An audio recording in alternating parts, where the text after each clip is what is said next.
مشكلة؟ في مشكلة. لا يجرب أثناء القراءة. قبله نقرأ الفاتحة. Mari kita baca Fatihah, kita kirimkan kepada Nabi Muhammad sallallahu alaihi wasallam wa khalifatillah akhir zaman al-Imam al-Mahdi wa wali al-mulkan Sayyidina al-Khidir alaihi salam dan muallif al-Imam al-Hakim al-Tirmidzi. Al-Fatihah.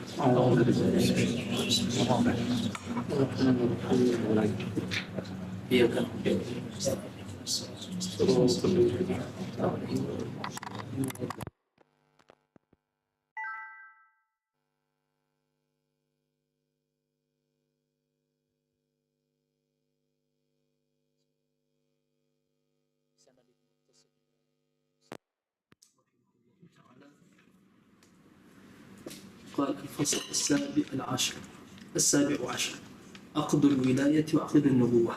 قال له قائل: وما عقد النبوة وما عقد الولاية؟ قال: ولي الله الأنبياء بأن أخذهم من نفوسهم إلى محل النبوة وكشف الغطاء. هذا الترجمة ولا مباشرة. وولي هذا الصنف من الأولياء بأن أخذهم من نفوسهم إلى محل الولاية وكشف الغطاء، فهؤلاء في عقدة وهؤلاء في عقدة. فلا awalnya pasal pembahasan ke-17 Aqdul Wilayah dan Aqdul Nubuwah. Qala lahu qail, berkata penanya, wa ma aqdun nubuwah, apa yang dimaksud dengan aqdun nubuwah dan apa yang dimaksud dengan aqdul wilayah? Qal, berkata, waliyallahil anbiya, itu wali-wali Allah, para anbiya, bi an akhadahum min nufusihim ila mahallin nubuwati wa kashfil ghita, dengan mengambil kepada mereka min nufusihim, dari sisi nafsiyah ila mahallin nubuwah, kepada ranah nubuwah, dan juga wa kashfil ghita, kasyaf ya, menyingkap yang tertutup. Wa wali hadha sanf, dan wali pada jenis ini, minal awliya, di antara atau dari kalangan wali-wali, yaitu bi an akhadahu min nufusihim. Allah mengangkat mereka, Allah mengangkat mereka dari sisi nafsiyah ila mahallil wilayah, kepada tempat ranah kewalian, dan wa kashfil ghita, menyingkap atau memberikan kasyaf.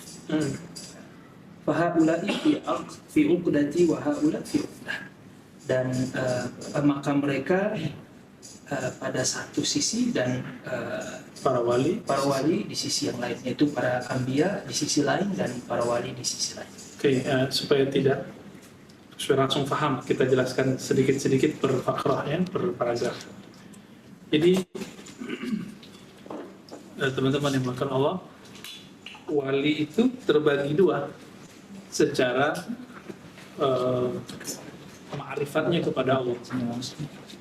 Ada wali yang nabi, ada wali yang wali. Itu secara harfiahnya. Ada waliul anbiya, ada waliul awliya. Maka setiap nabi wali. Ya. Setiap nabi wali enggak?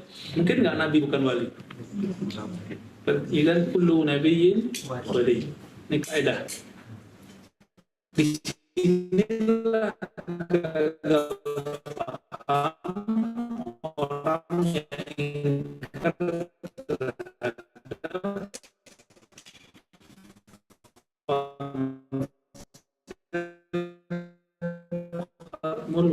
mul awliya. Tirmizi bahwa wali lebih tinggi, seperjuangan dengan Bukhari, Muslim dan lain-lain. Cuma Bukhari lebih tua dikit aja ya. Cuma tua ya 10 tahunan lah sekitar itu, nggak nyampe. Karena Imam Bukhari seingat saya lahirnya 194 ya, sedangkan beliau ini diperdebatkan tahun 201, 202, 203, 200 berapa itu diperdebatkan. Berarti kan beda tipis umurnya. Sama Imam Tirmizi, ya mungkin tuan beliau, Imam Tirmizi yang Sunan, ya. Sama Abu Daud juga sama. Ini seperjuangan mereka. Maka sanadnya banyak yang mirip dengan sanad Imam Bukhari. Jadi dia gurunya ya guru Bukhari itu. Umurnya panjang, minal Muhammadin atau Muhammadin. Fitnah yang ditujukan kepada Imam Al-Hafidh fitnahnya bahwa beliau fitnah diulang lagi oleh Ibnu Taimiyah diarahkan ke Ibnu Arabi. Tafhamun Ibnu Arabi. Ibnu Arabi itu berimam ke orang ini dalam bab khatmul walayah. Ya. Jadi sebenarnya yang salah paham siapa? Ya, yang sesat siapa sebenarnya? Tapi kita nggak akan bilang Ibnu Taimiyah sesat. Kita cuma mengatakan khata' fi tasawwur. Tasawwur dia keliru karena dia tidak mengambil kitab ini dari seorang guru. Jadi dia baca sendiri. Ya. Lalu dikatakan di sini kapan seorang itu jadi nabi, waliul anbiya itu ketika mereka dilepaskan oleh Allah dari sisi nafsiyahnya. Nah, maka nabi-nabi itu sisi nafsiyahnya sudah lewat. Hatta Nabi Musa tersisa sedikit itu dilepaskan dengan pertemuan dengan Nabi Allah ya, alaihi wassalatu wassalam. Antum bisa bayangkan jika Nabi Musa berguru ke Nabi Khidir itu siapa sebenarnya? Ingat, siapa Nabi Khidir itu? Atau Khadir dalam kitab ya? Khadir sama. Nama asli beliau kan Balia. Ya, kalau dari kalangan nabi, kalau dari kalangan para malaikat, Jibril. Di kalangan manusia, itu Khidir. Jadi kalau boleh diistilahkan, Khidir itu Jibril minan nas gitu. Kalau boleh diistilahkan, ya insahat takdir kalau memang benar diistilahkan. Karena Jibril itu mentornya para nabi dari kalangan malaikat, sebagaimana Sayyidina Balia Khidir mentornya para nabi dari kalangan manusia illa Sayyidina Muhammad sallallahu alaihi wasallam, kecuali Nabi Muhammad sallallahu alaihi wasallam. Dalam satu hikayat dari jinnya Nabi Abdul Muttalib itu bertemu dengan Sayyidina Khidir. Dihikayatkan bahwa bertemunya di dalam Ka'bah. Bertemu, terus apa kata Nabi Khidir, tapi Abdul Muttalib tidak begitu mengerti ini siapa nih orang. Sami waladaka Muhammadan, kasih nama dia Muhammad sallallahu alaihi wasallam. Lalu Abdul Muttalib mengatakan, tolong doakan anakku. Apa jawaban Nabi Khidir? Nah, justru saya yang mau butuh doa dia. Kira-kira begitu. Ya, berarti Nabi Khidir terhadap Nabi Muhammad SAW beda makamnya. Kalau kepada nabi selain Nabi Muhammad, beliau jadi mentornya. Tapi kepada Nabi Muhammad, beliau jadi khadimnya. Khadimun Nabi sallallahu alaihi wasallam. Tapi hikayat ini kan qablan nubuwah, sebelum kenabian. Ilmu hadis tidak mencapai itu. Ilmu hadis kan cuma cakupannya hanya sampai ke Rasulan. Bahkan Nabi kelahir pun itu hadisnya sudah mulai diperdebatkan oleh orang-orang yang mahjubun, ya, yang terhijab qalbunya. Maka mereka menolak hadis mengenai Sayyidah Aminah melihat nur, bertemu malaikat dalam mimpinya, ketemu para nabi dalam mereka tolak. Untuk apa menolak? Itu kan bukan fase kenabian, ya kan? Untuk apa ditolak? Kalau itu fase kenabian baru ditolak. Nah, jadi hadis-hadis yang berkembang selama ini kebanyakan itu setelah kerasulan ke sini. Sebelum kerasulan dibahas nggak? Nah, itu orang berdebat. Hanya ahli tarekat sufi yang saya lihat, ahli tasawuf yang serius menggali itu. Karena mereka penasaran. Tidak mungkin seorang Nabi Muhammad tidak dipersiapkan oleh Allah dari kecilnya. Maka mereka bedah ketemu, ya. ketemu di Sunan Darimi bahwa Nabi SAW dikatakan, kata Sayyidah Aminah, ketika anak aku lahir Muhammad, aku melihat Nuh. Itu masih di jilid 1 tuh, di Sunan Darimi. Dalam riwayat-riwayat lain kan ada juga beliau didatangi oleh Jibril, ya, bulan depan Adam belum ikut, sampai kemudian terakhir beliau mau melahirkan. Menurut antum nih, kalau ada orang mimpi ketemu malaikat, ketemu para nabi, itu wali gak sih? Wali nggak? Wali. Kira-kira wali nggak? Apa musyrik? Wali. Kama qala Firanda. Orang tua Nabi musyrik. Gimana? Wali. Qala Ibn al-Arabi, murid Ghazali. Mal'unun man qala bi anna walidal Mustafa kafir atau musyrik. Ya. Itu kalam siapa? Terlaknat orang yang mengatakan orang tua Nabi masuk neraka atau orang tua Nabi kafir, musyrik. Tapi saya nggak bilang gitu ya. Itu kalau saya mengatakan itu mungkin dia tasawurnya karena dapat hadis sahih Muslim. Hadis sahih Muslim loh. Apa kata Nabi? Inna abi wa abaka finnar. Ya agak geser sini aja. Sesungguhnya ayahku dan ayahmu masuk neraka. Nah, dan kita sudah jelaskan makna al-ab, bahwa ayah di situ nggak mesti artinya bapak biologis, bisa arti paman, bisa arti kakek. Dalilnya mana? Quran. Kisah Sayyidah Ya'qub berdialog dengan anaknya. Ma ta'buduna min ba'di, apa yang kalian sembah setelahku? Lalu mereka menjawab, na'budu ilahaka wa ilaha abaika Ibrahim wa Ismail wa Ishaq. Ilah. Yang ngomong siapa nih? Anak Abna'u Ya'qub. Anak Ya'qub siapa? Ya'qub itu ayahnya siapa? Ada Yusuf, ada Benyamin, tapi itu satu ibu. Sedangkan yang lain yang iri kepada mereka berdua itu beda ibu. Makanya iri, saudara tiri. Ya, saudara tiri itu.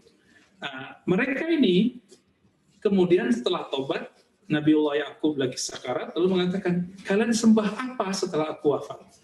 Mereka menjawab, mereka ini anak Ya'qub, Ya'qub bin Ishaq bin Ibrahim.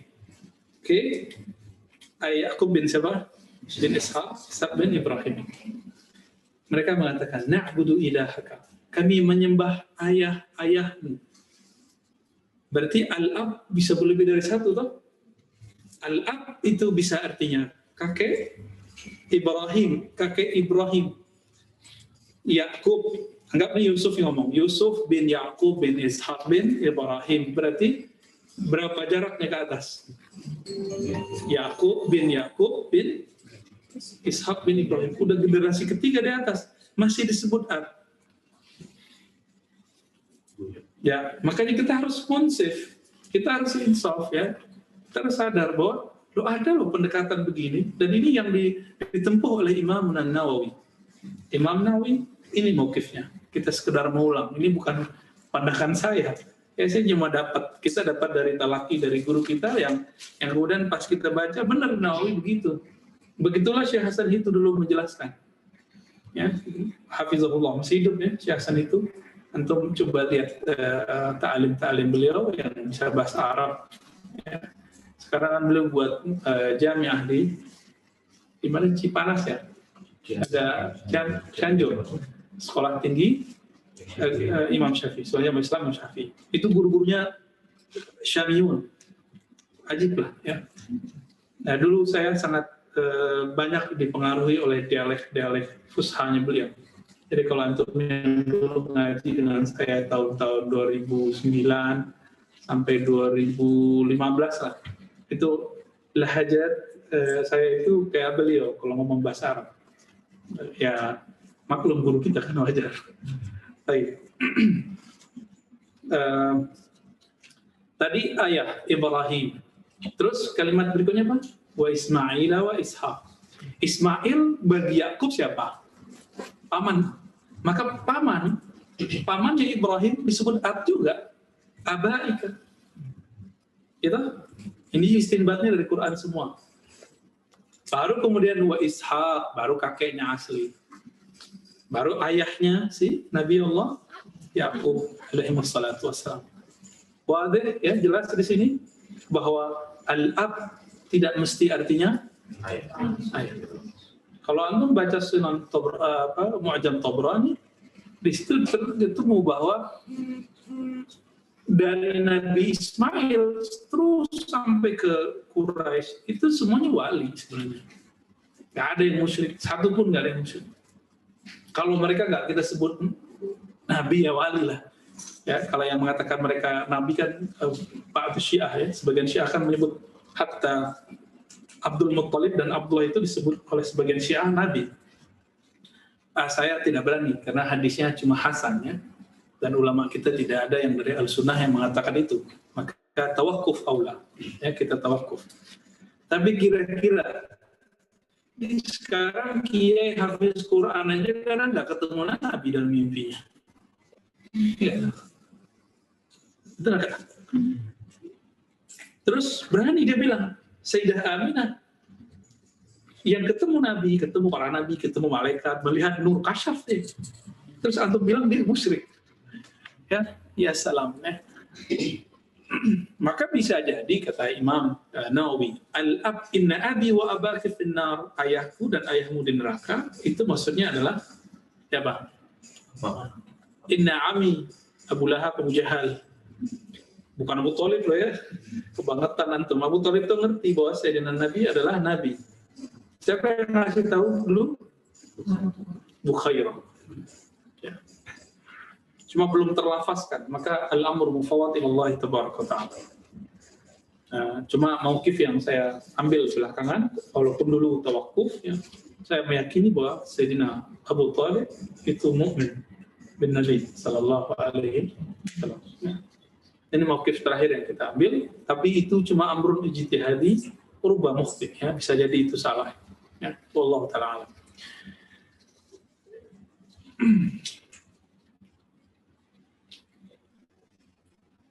Fahaula fi uqdatin wa haula fi uqdatin. Jadi walinya anbiya dengan walinya aulia itu udah beda manzilah, beda akad. Jadi wali itu diakad toh. Iya, diakad. Nabi itu diangkat juga. Diangkat, kira-kira begitu. Nabi itu diangkat, wali itu diangkat. Mana ada wali nggak diangkat? Diangkat wali itu. Orang wali kelas jadi angkat, ada SK-nya. Wali kota aja diangkat, ngurusin cuma kota kecil. Benar nggak? Iya, betul. Serius nih. Ada sumpahnya kan? Masa waliullah nggak ada pengangkatannya? Ada pengangkatannya. Cuma ada yang ngerti dia diangkat, ada yang dia nggak ngerti kalau dia diangkat. Ketika dia tertidur atau zikir, dia terbawa, Allah angkat. Ketika nyawanya balik, dia lupa. Itu bisa jadi. Ya, bisa jadi begitu. Jadi kalau orang bilang, saya nggak tahu saya wali apa enggak, ya belum tentu dia wali. Karena wali tahu dirinya wali. Gitu. Orang nggak wali, dia ngerti seharusnya bahwa dia nggak wali juga. Gitu ya. Jadi jangan main sembarangan ini bab kewalian ini. Tapi tunggu dulu, bisa jadi ada orang diangkat malam ini, besok dipecat juga ada. Mungkin dia melanggar kaidahnya. Jadi dia memutus uqdahnya. Pengangkatannya itu dia putus. Maka saya pernah cerita tentang Abu Yazid ditegur seorang ibu-ibu waliullah, ente kalau begini nih meludah di masjid, saya khawatir namamu dihapus dari daftar yang ada di langit. Oh, berarti dia mengerti si ibu ini. Dia kasyaf. Dia kasyaf. Kami dulu kalau latihan zikir ya, i'tikaf 40 hari, 30 hari. Itu yang paling mengerti duluan ibu-ibu, siapa yang berhasil zikir. Jadi bagian zawiyahnya ibu-ibu belakang, ntar dia cerita ke khalifah yang tua. Malam tadi saya mimpi ada yang lahir 3 orang. Gitu. Maksudnya ada yang sukses zikir 3 orang, loh duluan dia yang tahu. Nah, itu kejadian teman-teman. Karena perempuan biasanya ihsasnya lebih halus ya. Benar nggak? Perempuan gampang nangis kan? Ya, tapi gampang ngambek juga iya. Sama. Baik. Bismillah. Jadi ini dibaca sampai ke bawah. فهؤلاء في عقدة وهؤلاء في عقدة فلا يأمنون حتى يؤمنوا وسائر الخلق من الموحدين في عقدة التوحيد يتخضعون بقلوبهم إلى ما عنده وذلك الصنفان في عقدتي النبوة والولاية ينجذبون بقلوبهم إليه. Maka wilayah atau walayah kenabian pada satu sisi dan walayah pada aulia di sisi yang lain. Fala ya'manuna hatta yu'minu. Maka jangan merasa aman atau maka mereka tidak merasa aman sampai mereka beriman. Yu'manu, diamankan oleh Allah. Diberi keamanan. Sampai mereka diberi keamanan, diimani. Wasairal khalqi, dan begitu juga seluruh makhluk dari kalangan minal muwahhidi, dari kalangan muwahhidi fi uqdatit tauhid. Itu sebenarnya komanya di hatta yu'manu. Lalu wasairul khalqi minal muwahhidin fi uqdatit tauhid. Gitu yang pas. Jadi komanya dihapus. Berarti satu ini hatta yu'manu wasairul khalqi minal muwahhidin fi uqdatit tauhid yataqalla'una biqulubihim ila ma indah, dan mereka melihat dengan hati, dengan kalbunya mereka kepada ma indahu, yang di sisinya. Wa dzalika as-sinfani, dan itulah dua kelompok dari bagian nubuwah dan wilayah yang jadibuna biqulubihim ilaih. Masih ingat definisi nubuwah? Nubuwah al-ilmu billah. Ingat kan? Ilmu mengenai Allah. Ya, lanjut dulu. Falladzina indahu yanaluna mimma ladaihi wa aqada qulubahum hunaka wal 'ammatu minaz zuhadi wal 'ubbad wal muttaqina wal mukhlisin yanaluna mimma alqa ilaihim ilaihim fi ardihim fahuwa ardiyun fahuwa wala huwa di situ. Oke, di sini fahum.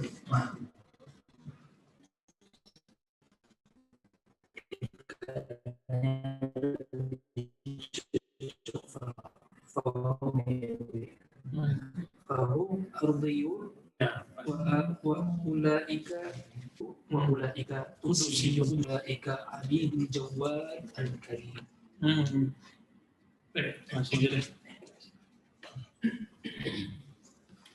Teman-teman yang melakukan Allah, sebelumnya saya pernah menyebut ada istilah thariqah ruhiyah, thariqah nafsiyah. Masih ingat? Ya, ini pasti banyak yang bertanya, apa sih maksudnya thariqah ruhiyah, thariqah nafsiyah? Falladzina 'indahu yanaluna mimma ladaihi wa aqada qulubahum huna. Jadi thariqat ruhiyah itu thariqatnya para nabi, para wali. Wali ngambil dari nabi, wajib. Nggak boleh dari selain nabi. Karena ilmu ma'rifatullah yang sahih hanya min thariqin nabi sallallahu alaihi wasallam. Di luar itu zindiq. Itu baru dhalal, ya, tersesat. Apa ciri khas mereka? Mereka ya tatallu' bi qulubihim. Mereka bermutalaahnya dengan qalbu. Jadi yang kalau memandang sesuatu, memandang dengan qalbunya. Ini wali. Nah, lalu bedanya apa dengan thariqah nafsiyah? Fal 'amma min az-zuhad wal 'ubad al-muttaqin mukhlisin. Jadi ada berapa istilah? Orang awam itu ada 4. Zuhad, orang yang zuhud. Zuhud ini mencoba membuang cinta dunia dari kalbunya. Ini zuhud. Bagus nggak nih? Bagus, ya. Yang kedua, orang ahli ibadah, suka wirid. Yang teman suka wirid masuk sini kayaknya. Ya, kalau nggak punya ma'rifat, cuma suka wirid, akhirnya capek. Ada kelelahan. Disuruh zikir, ayo zikir 1000, baru 100 sudah lihat, wah baru 100. Ya, itu tanda kalau masih ubat. Ya, muttaqinnya orang yang ciri-cirinya wara. Jadi ciri khas muttaqin itu wara.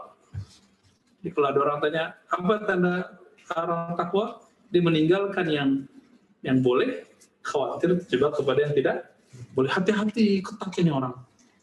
Saya punya teman, dia lupa kurang bayar jeruk di suatu tempat, di suatu pasar. Akhirnya semua penjual jeruk di pasar dikasih duit. itu dia mutakin itu ya, wara. Ada loh orang begitu. Ya, ajib loh ya. Ini sampai ke sana aja udah keren kita. Wal mukhlisin, bukan mukhlasin. Mukhlisin, orang yang ikhlas. Berjuang untuk ikhlas, membuang nama selain Allah dari qalbinya. Nah, mereka ini thariqahnya thariqah nafsiyah. Jadi dia yang dihadapi nafsnya, jiwanya sendiri. Oke? Maka disebutlah mereka aradiyun, thariqah bumi. Sedangkan nabi dan wali disebut dengan arsyiyun, orang-orang yang thariqahnya nembus ke langit, tembus ke aras. Berjauh. Nah, kalau yang tadi yang bumi ini ada walinya juga loh, wali-wali bumi, sakti-sakti juga, bisa mecah badannya, ya, bisa jadi 4 orang gitu, dalam satu waktu. Tapi itu belum tentu benar, bisa jadi tipuan iblis. Ya. Nah, orang-orang yang radiyun ini, karena dia berhadapan dengan nafsiyahnya, bukan berkiblat kepada Allah, maka beliau menyebutnya dengan aradiyun atau nafsiyun. Ya. Sedangkan para wali, para nabi disebut dengan arsyiyun. Mereka ini nafsiyun, sedangkan para wali dan nabi disebut dengan kudusiyun, bukan kudsi, kudusi. Ya. Orang-orang yang suci, ruhnya. Nah, jangan dibayangkan ini mereka wali ini zahirnya lebih soleh dari yang 4 golongan tadi. Jadi golongan yang 4 itu kelihatan soleh sekali. Dan yang kelihatan wali ini belum tentu secara zahir dia seperti wali. Kenapa? Orang ini memandang dengan kalbunya, sedang ini memandang dengan mazahirnya, pandangan zahirnya. Ya, kita kan masih sibuk dengan kopiah nih, ya kan? Masih sibuk dengan penampilan zahir. Mereka sudah mandangnya kalbu. Maka siapapun yang dia lihat di jalan, dimanapun, yang dia rasakan getaran kalbunya. Ini beda loh dengan akal-akalan, tebak-tebakan, ini beda. Ya. Haula abidun nufus wa ulaika abidul jawad al-karim.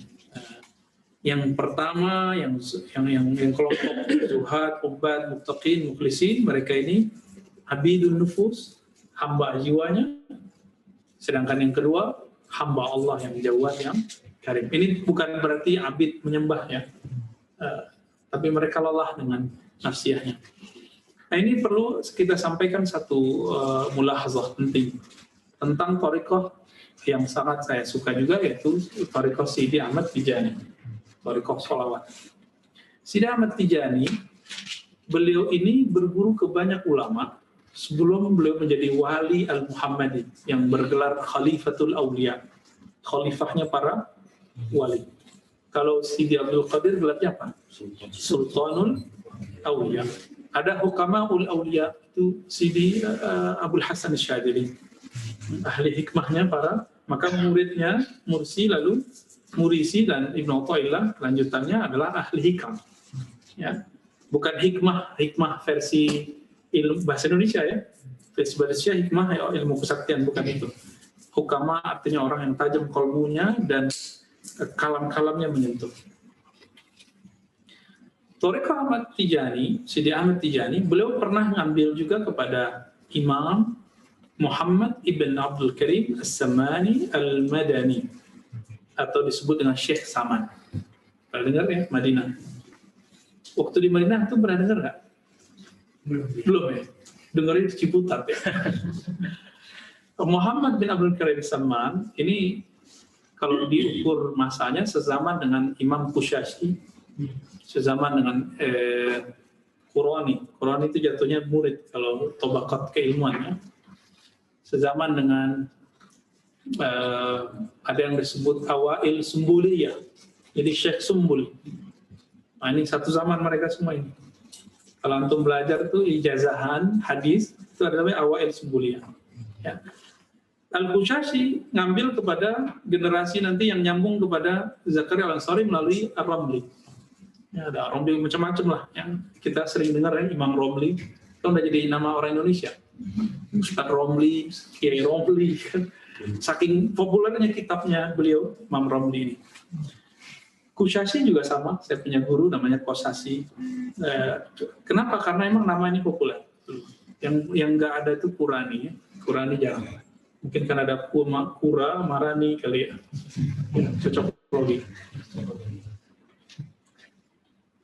Sidi Ahmad Tijani itu tahu makom gurunya. Muhammad bin Abdul Karim Saman pernah bertalaki setelah dia berguru ke Mustafa Al-Bakri, Imam Khalwatiyah. Allah izinkan dia terbuka hijabnya sehingga ruhaniyahnya bisa berdialog dengan Nabi SAW biar kezatan. Ya. Ini diajarkan ke murid-muridnya, salah satunya Sidi Ahmad Tijani. Maka Sidi Ahmad Tijani mengalami hal yang sama, bahkan lebih dahsyat dari itu, karena umurnya dipanjangkan. Maka dia dapat rahasia solawat. Akhirnya muncullah kalam dari beliau. Kalau sudah ikut thariqatnya Sidi Ahmad Tijani, berarti sudah dekat dengan Rasulullah SAW. Berarti nggak perlu thariqat yang lain. Oke, ini Sidi Ahmad Tijani ngomong ke siapa? Ke muridnya. Muridnya memahami yang ngomong siapa? Gurunya yang mengalami liqa' ma'an Nabi. Secara rohani, dia diberi pertemuan dengan Rasulullah. Mungkin nggak nih? Kita pakai Sahih Bukhari aja ya. Man ra'ani fil manam fasayarani fil yaqazah. Yang bertemu aku dalam mimpi, dia akan mampu bertemuku dalam keadaan jaga. Hadis sahih bukan? Sahih ya. Tanya Ustadz Ali Wafa nih yang pakar hadis. Itu hadis sahih. Sayarani pakai sa. Sa dalam bahasa Arab beda dengan saufa. Saufa nanti di akhirat. Kalau sa masih di sini. Fi waqtin qarib. Masih di dunia. Dan dia ketemunya di dunia. Maka Uwais Al-Qarni walaupun secara fisik nggak ketemu Nabi seperti sahabat lain, tapi beliau ketemu dalam keadaan jaga. Tapi yang ketemu apanya wallahu a'lam. Apakah ruhnya, nurnya, wallahu a'lam. Sidi Ahmad Tijani mengatakan hal serupa, lalu mengatakan, aku langsung mentalakikan dari Nabi SAW, maka ini thariqah Muhammadiyah. Itu berlaku ke muridnya. Okay? Muridnya karena diajarkan langsung oleh Sidi Ahmad Tijani mengalami hal yang sama, maka kaidah tadi masih berlangsung, masih berlaku. Siapa yang ngambil thariqat Tijani, nggak perlu ngambil thariqat yang lain. Tapi kemudian apakah setiap pewaris muqaddam mewaris semua rohani gurunya? Belum tentu. Apakah nanti penerus generasi ketiga, keempat, kelima mengalami hal yang sama? Jika tidak, maka thariqahnya berubah jadi dari thariqah arsyiyah jadi thariqah ardiyah. Paham? Nah, jadi ini perlu kita luruskan karena teman-teman kita Tijani dikritik banyak orang karena masalah ini. Kita jelaskan duduk persoalannya begini, lebih kurang ya. Jadi semua thariqah itu dulunya thariqah ruhiyah. Thariqah Qadiriyah, Naqsyabandiyah, Syaziliyah, Tijaniyah, Samaniyah, Idrisiyah, semua thariqah itu si rawi atau muassis thariqah ini setelah dia berguru secara zahir, Allah perkenankan ruhaninya bertemu Rasulullah sallallahu alaihi wasallam. Maka di zaman itu itulah thariqah yang paling tinggi. Di zaman Sidi Ahmad Tijani, thariqahnya yang paling tinggi. Karena langsung kepada Nabi. Kalau udah generasi keempat, belum tentu. Nah, kalau sekarang, thariqat apa saja, merasa thariqatnya lebih tinggi dari thariqat yang lain, silakan. Tapi antum buktikan, antum punya pertemuan nggak dengan rohani Rasulullah, dan mengambil zikir dari Nabi secara yaqzah, seperti di hadis Sahih Bukhari itu. Siapa yang melihatku dalam keadaan mimpi, tidur, akan bertemu aku dalam keadaan jaga. Nah, bisa nggak? Emang bisa-bisaan? Atau anugerah? Anugerah dari Allah Subhanahu Wa Taala. Itu sebabnya kita tidak usah merasa thariqat kita paling hebat, ya. Tidak usah merasa zawiyah kita paling bagus.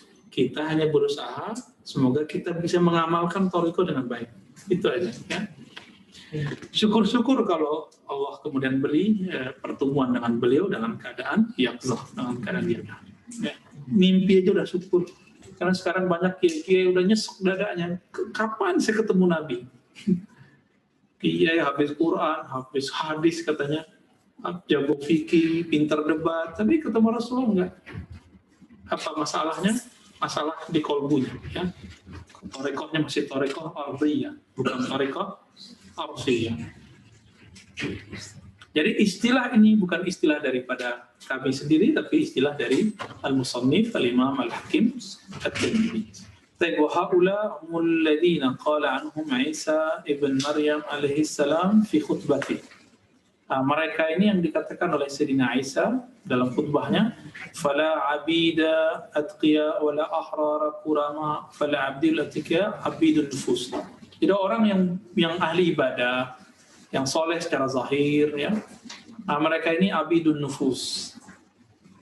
Mereka masih sibuk melawan nafsiyahnya.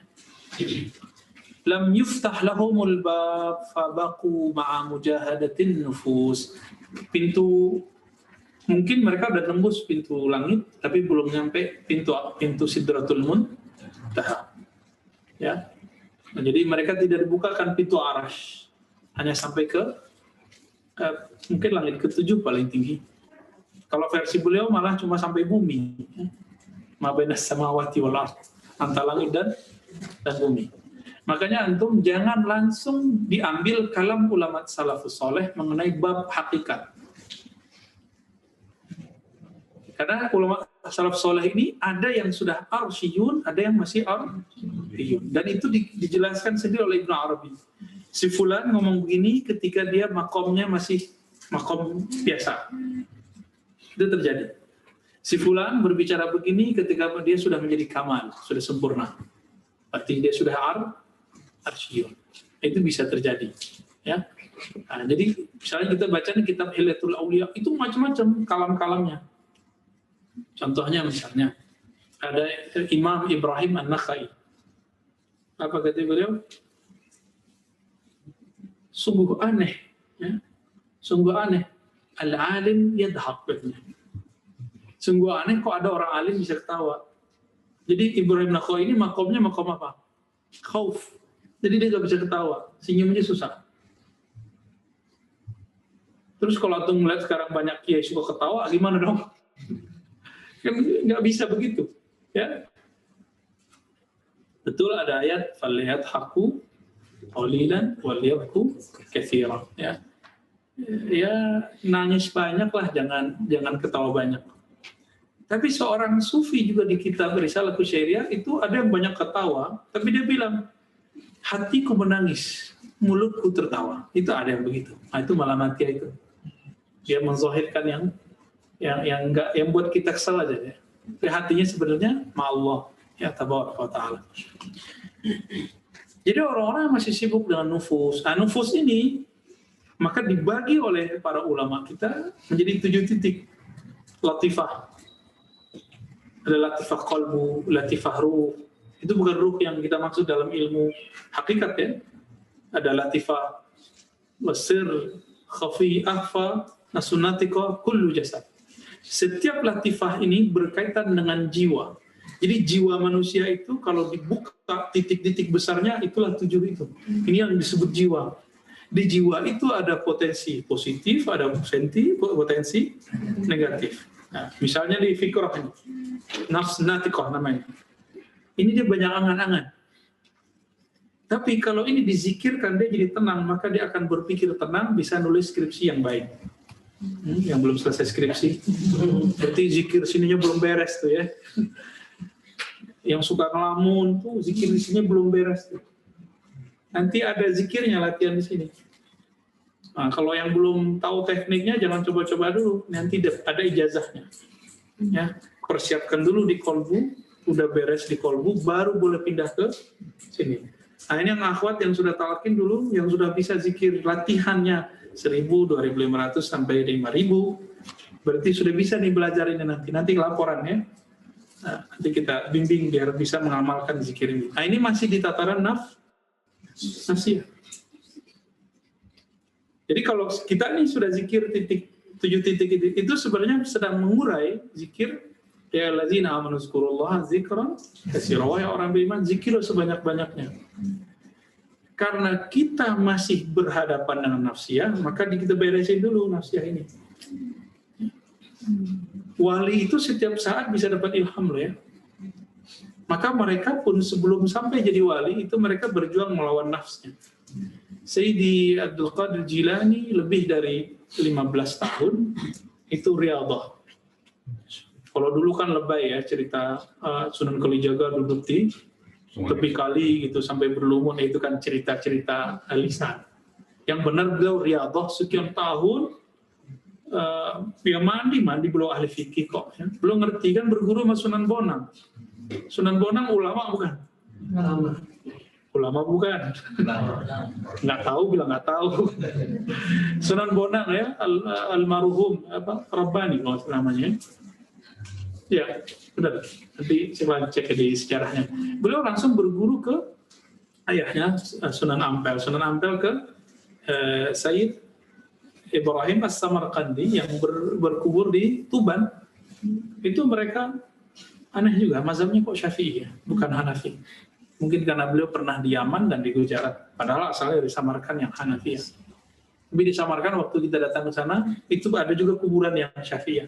Jadi syekh-syekh yang Syafi'i ada. Wallahu ta'ala. Jadi kapan thariqah itu kemudian mengalami degradasi, penurunan kualitas? Kalau si murid sudah memberhalakan, mohon maaf ya, wirid, lalu merupakan ilmu. Jadi kajian ma'rifatullahnya berkurang. Ma'rifatun nabinya menjadi merosot. Akhirnya muridnya itu zikir, wirid, zikir, ini kebakar. Zikir itu kan panas, teman-teman. Zikir itu menyayat badan. Nafsi antum kecoret-coret, kemudian ketusuk-tusuk. Ya. Yang ngomong bukan saya juga, yang ngomong Imam Abu Ali Ad-Daqqaq dalam Risalah Kusyairiyah dikatakan zikrullah silahul muridin. Zikir itu senjatanya murid melawan musuhnya. Musuhnya di sini dia hancurlah badannya. Maka kalau tidak dibarengi dengan makrifat ilmu yang mumpuni, banyaklah orang belajar thariqat gosong-gosong otaknya. Kalau otak gosong di mana? Waras nggak? Nah, ini penjelasan ilmiahnya lebih kurang dan ruhaniyahnya. Kenapa ada orang belajar thariqat jadi nggak beres? Karena nggak berilmu. Padahal thariqat ini dengan ilmu dia satu paket. Satu paket. Agak maju aja ke sini kali. Ini di sini biar enak. Ya, maju aja.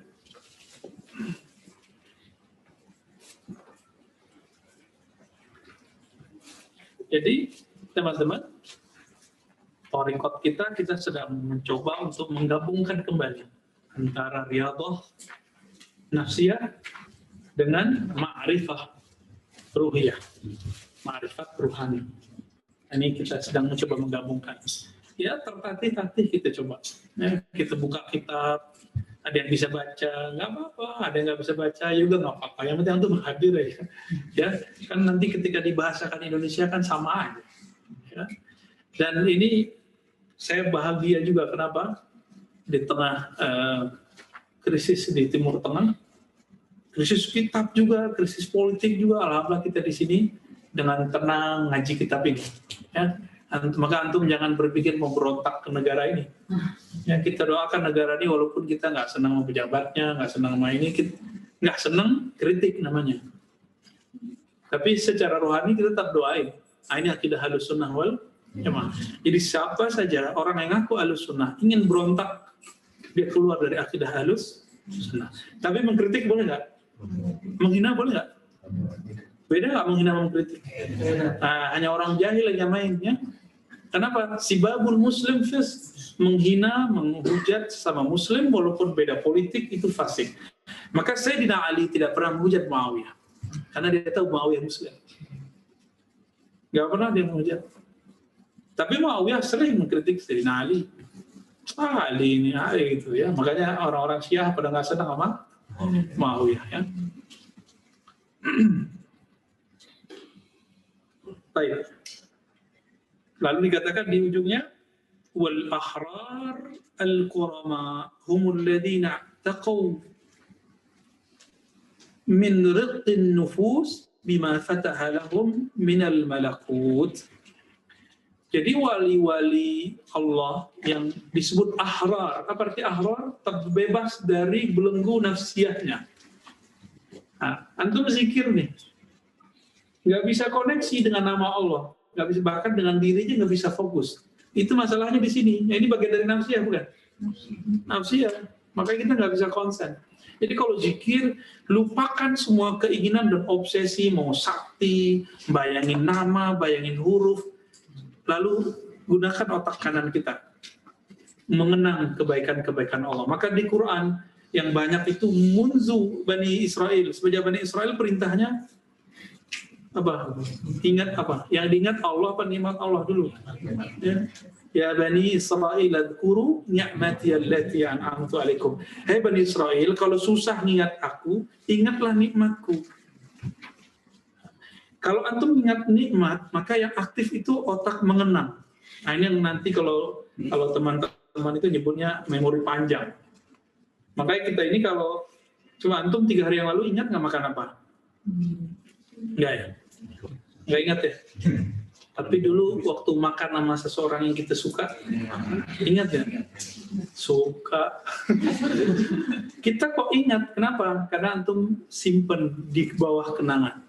Jadi alam bawah sadar dia. Kalau kemarin kan itu duitnya berapa nih? Jadi hilang deh. Itu cara diri kita untuk membebaskan diri dari apa? Stres, karena mikirin angka-angka capek. Nah, orang-orang ini yang disebut ahrar, terbebas dari nafsiyahnya, kurama, mereka diangkat dengan kemuliaan Allah, dibebaskannya mereka nusus bima fataha lahum minal malakut, dengan apa yang telah Allah buka bagi mereka terhadap alam malakut. Masih ingat alam malakut? Masih ingat ya? Malakut, Jabarut, Lahut, banyak ya. Apa lagi? Ahut, ada Bahut, ada Ahut. Ini istilah bukan istilah bid'i ya, itu istilahnya menghadap. Cuma bedanya ada ulamanya yang tahu istilahnya, ada yang tidak tahu istilahnya. Wa qala rabbuna tabaraka wa ta'ala wa kadzalika nuri Ibrahim malakutas samawati wal ard wal yakuna minal muqinin fa haula'i ahlul yaqin. Jika ada orang pewaris Nabi Ibrahim, pasti dia diberi mukasyafah melihat malakut langit dan bumi. Kalau dia pewaris Nabi, kan setiap ulama pewaris para Nabi, bukan satu Nabi loh. Al-ulama warasatul, jumlah Nabi ada berapa? 124.000, yang kita kenal 25. Ya, enggak. Syekh Nawawi Bantani, dia salah satu mu'alafatnya, nulis 313, coba antum cari. Ya, ada nama 313 dulu sudah tulis. Salah satu guru saya nulis sampai 800-an. Bisa ketemu, bahkan beliau menyebutkan lebih dari 1.000 ada dalam daftar nama yang beliau kumpulkan. Nah, kalau Syekh Nawawi dikumpulkan, wallahu a'lam apakah dari kitab atau dari alam Jabarut. Wallahu a'lam ya. Ya, geser lagi. Bentar. Malakut ini alam malaikat ya. Apakah sahabat mengalami hal ini? Iya. Ini bukan khusus untuk Nabi. Jadi ayat ini nggak ngomong khusus buat Nabi. Lalu orang-orang ulama-ulama yang terhijab hari ini, yang mereka menganggap dirinya ulama, mengatakan ini khos lil anbiya. Nah, kalau khos buat anbiya, untuk apa muncul riwayat-riwayat bahwa Ibnu Umar, Ibnu Abbas melihat malaikat? Itu alam malakut sudah. Marratain disebutkan oleh Imam Zahabi, disebutkan oleh Imam Ibnu Abil Bar, disebutkan oleh Imam Al-Mizzi bahwa ra'a Jibrila marratain. Sayyidina Ibnu Abbas berapa kali ngelihat Jibril?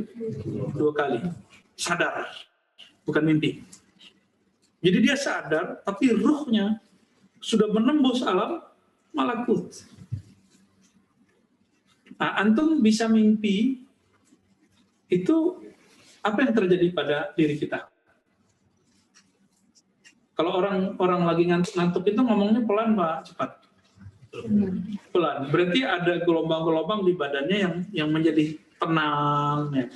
Jadi Ibnu Abbas waktu dia masih kecil, dia sudah bisa menemukan ketenangan itu dalam dirinya. Sehingga dia bisa melihat wujud cahaya yang bernama Sayyidina Jibril. Ya. Ada sahabat yang melihat cahaya di rumah yang dibacain Quran. Kasyaf nggak? Ada sahabat lagi baca Quran, tiba-tiba ada awan di atasnya. Tapi dia nggak tahu, karena dia nggak diberikan kasyaf lebih, dia cuma dilihat awan. Padahal itu adalah malaikat. Nabi mengatakan itu malaikat. Ada sahabat lagi itikaf di dalam tanah, ada yang baca Tabarakalladzi biyadihil mulk. Itu kasyaf bukan? Kasyaf semua itu. Jadi kasyaf ini dah mainan biasa oleh ulama-ulama waliullah. Tapi ulama-ulama ar-rusul, ulama-ulama yang memberhalakan teks. Dan dia lupa teks-teks ini berasal dari alam jabarut. Nggak kok kembali ke sono gitu. Akhirnya mengatakan yang Nabi tidak pernah katakan. Emang Nabi mengatakan ini khusus buat beliau? Kan enggak. Sahabat mengalami, para ulama tabi'in mengalami, ulama salafus saleh sebagian mengalami. Baik. Apa kata beliau? Ayat ini surah Al-An'am ayat 75. Demikianlah kami perlihatkan kepada Sayyidina Ibrahim alam malakut dari langit dan bumi supaya dia menjadi orang yang yakin. Muqinin, yakin. Ini coba kata kuncinya nuri. Nuri, kami perlihatkan. Berarti kasyaf itu si wali yang melihat atau wali diperlihatkan. Nabi itu melihat atau diperlihatkan. Nabi Muhammad berjalan terbang sendiri atau diterbangkan. Udah kata kuncinya di situ. Kalau sudah kata pasif di, maka siapa aja bisa. Nggak mesti dia seorang nabi, gitu. Ya, jadi jangan ayatnya nggak ngomong begitu untuk bilang begitu. Ya, sama dengan saya ketemu seseorang dulu, ketika kita bahas tentang tabaruk sahabat kepada bekas wudu Nabi, rambut Nabi, makanan Nabi, darah Nabi, apa kata dia? Hada khaslin Nabi. Nah kita tanya balik, mana dalilnya? Kan dia nanya dalil. Mana dalilnya kalau itu khas buat Nabi? Harus ada dong kalimat ini khas buat Nabi. Ya kan? Ada nggak? Nggak ada. Karena tidak ada dalil taksisnya, jangan coba-coba antum buat bid'ah baru. Jadi bid'ah itu teman-teman, ada yang menambah-nambahkan, ada yang ngurang-ngurangin. Nah bid'ahnya, sebagian sufi yang tidak alim, itu nambah-nambahin. Tapi kalau sufi yang alim, dia nggak mau nambah-nambahin. Bid'ahnya salafi, suka ngurang-ngurangin. Benar nggak? Bener ya? Antum yasinan. Katanya gua ada tuh di zaman Rasulullah. Nabi nggak baca yasin katanya. Bukan, Nabi nggak pernah ngumpul-ngumpul baca yasin. Lah kalau Nabi nggak pernah ngumpul, sahabat pernah ngumpul nggak baca ayat sama-sama? Pernah. Itu boleh-boleh aja. Orang kalau beres baca Al-Azkar Nawawi, nggak akan nyinyir ketika mulai yasinan. Walaupun saya juga jarang ya ikut yasinan. Kalau suka makan asinan ya. Baik, qala ya. Min tariqin ma ya. Akhbartuka. Al-anbiya min tariqil wahyi awradahu alaihim faqabiluhu birruh wal awliya min tariqil haqqi awradahum ala qulubihim faqabiluhu bis-sakinah wa lam yaqbalu syai'an khalafa syariah. Ya. Coba perhatiin. Jadi nggak usah khawatir lah sama para wali. Jangan sok-sok bisa menjaga syariat. Mereka lebih mengerti mana yang syaitan, mana yang malaikat, mana yang dari Allah, mana yang dari iblis. Ya, coba lihat kalimatnya. Nabi itu menemukan kebenaran itu dari min tariqil wahyi, dari jalur wahyi.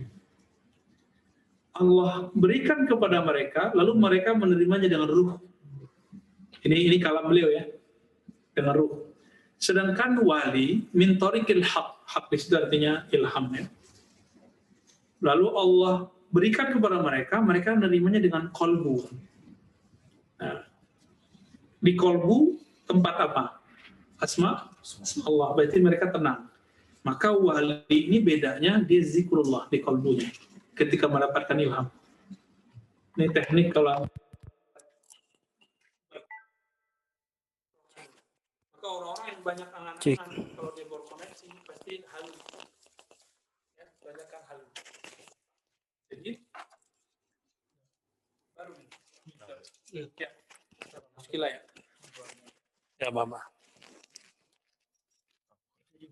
Ini juga bid'ahnya. Baik. Itu yang ngomong teman Medina nih, bid'ah hasanah.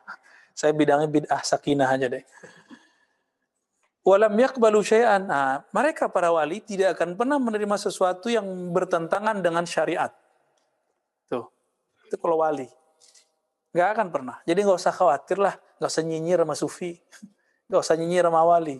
Wali itu nggak akan pernah menerima sesuatu yang beda sama syariat. Nggak akan pernah. Karena standar kebenaran ma'rifat yang mereka terima selalu, ini menurut syariat gimana? Beda loh menurut fikih. Menurut syariat, bukan fikih. Apa beda syariat dan fikih? Syariat, hukum Allah, kudus, suci. Kalau fikih, ijtihad ulama, tidak suci. Jadi kalau yang antum maksud, fikih mungkin ilhamnya wali bertentangan dengan fikihnya antum. Tapi kalau dengan syariah nggak akan bertentangan. Ya. Ini versi beliau. Jadi bagi beliau Nabi menerimanya dengan ruh. Lakinni aqul, wali juga menerima dengan ruh. Ya, boleh toh kita mentajdid beberapa bahwa wali juga menerima dengan ruh. Wali yang mana? Al-Ghaus. Satu aja. Hanya wali Ghaus. Kalau di akhir zaman dia Imam Mahdi. Kalau di zaman Syekh Abdul Qadir dia Syekh Abdul Qadir. Di zaman Sidi Ahmad Tijani, Sidi Ahmad Tijani. Beliau nerimanya dengan ruh. Adapun di bawah mereka ada wali-wali yang disebut kutub 313, itu menerimanya dengan qalbu. Kalau antum dapat ide dari Allah, ilham dari Allah, nggak pakai qalbu nerimanya, pakai fikrah. Masa sih? Gitu. Nggak jadi-jadi kan? Sama padahal turunnya sama, barengan, tapi cara nerimanya beda. Taib. Wa innama qabila al-awliya bisyara ba'da an atahumullah tabaraka wa ta'ala busyara ya. Qabila al-awliya busyara. Para wali dicetakan Darul Kutub gimana? Sama busyara. Ya. Para wali menerima kabar gembira itu setelah Allah membersihkan kolbu mereka. Itu kolbu wali yang kutub dan abdal ya. Kalau Ghaus gimana tadi? Langsung dengan ruhnya. Oke? Maka ilmunya Ghaus sama, unlimited. Ghaus akhir zaman ya. Ilmunya Ghaus akhir zaman unlimited.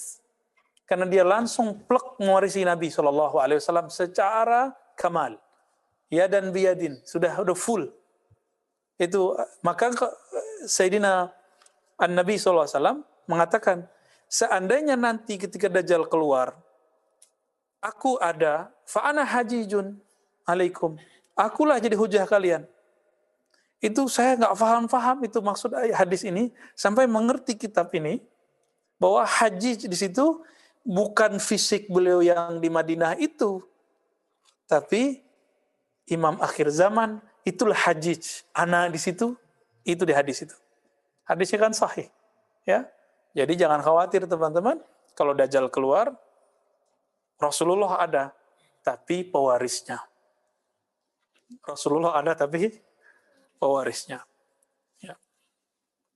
Ya, kalau enggak pewaris, antum coba bayangkan, Sayyidina Isa, Nabi, itu enggak berani jadi imam.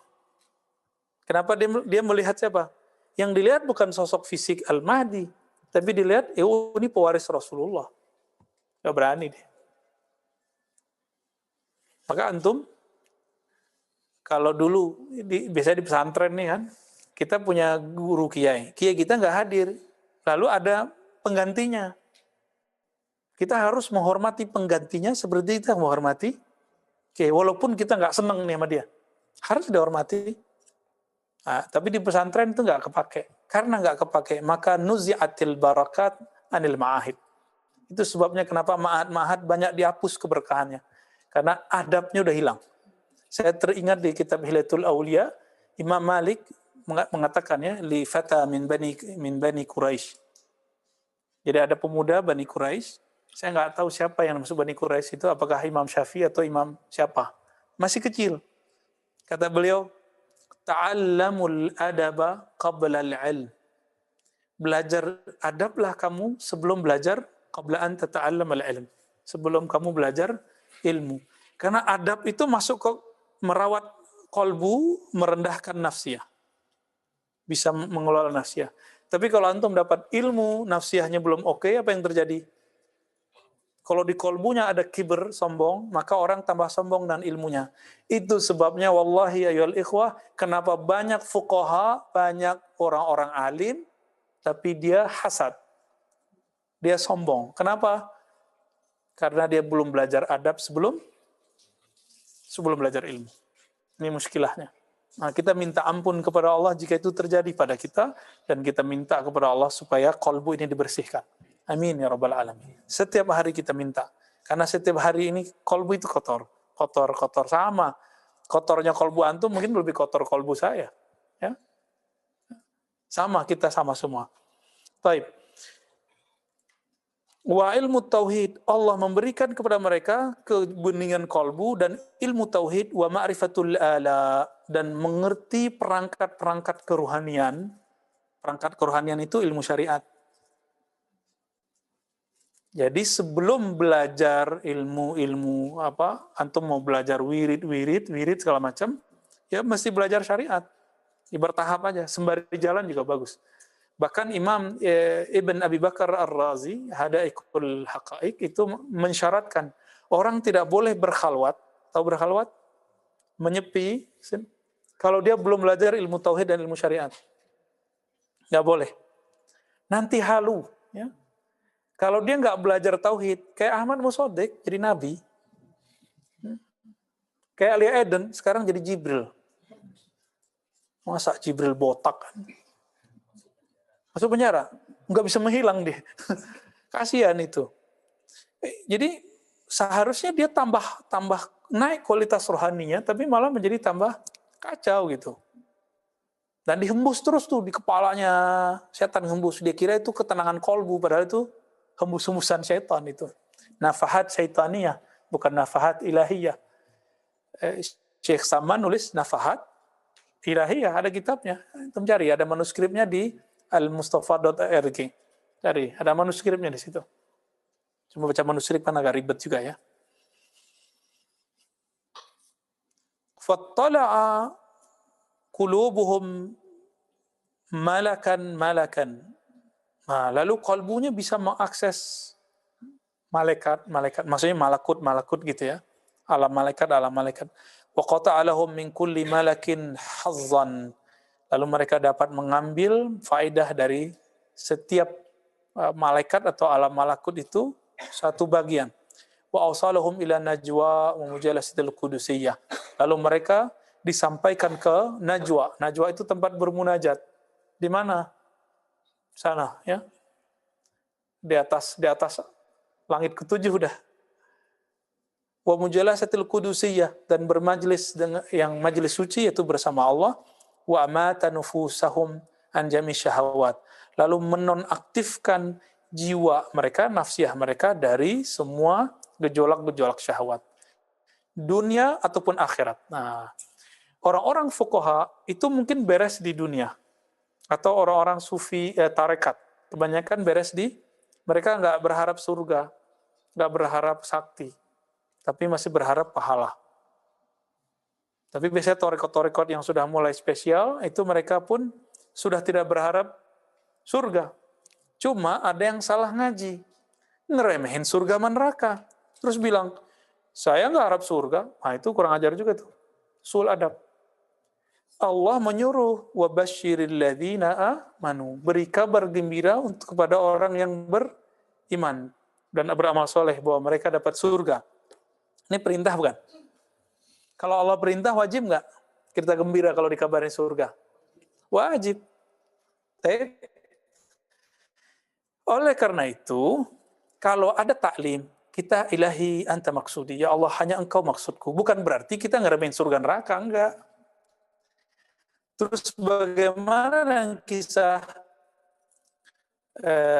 al-arifin, al-arifat, Sayyidah Susa? Siapa? Robiatul Adawiyah. Dia lagi ngajar muridnya. Maka dia berteater, ngelakon. Dia bawa obor, mau bakar surga. Dia bawa air, mau nyiram neraka. Ya. Bagi ahli kasyaf kelihatan nama dia. Itu maksudnya membakar surga yang di hatinya, muridnya. Menyiram neraka yang di... Itu bahasa-bahasa majazi. Jangan dipahami secara hakiki. Ya. Jadi kita mesti harap surga nggak?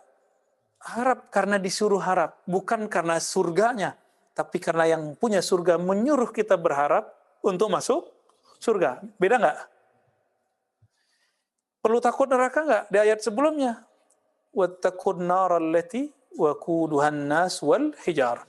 Karena Allah mengatakan takutlah kamu terhadap api neraka. Karena yang punya neraka bilang ini neraka aku loh, ya kamu harus takut. Yang kita pandang yang punya nerakanya. Inilah beda anak kecil sama orang dewasa. Anak kecil sholat karena melihat ada alat pukul bapaknya, rotan atau sapu lidi. Yang dia lihat apa? Sapu lidinya.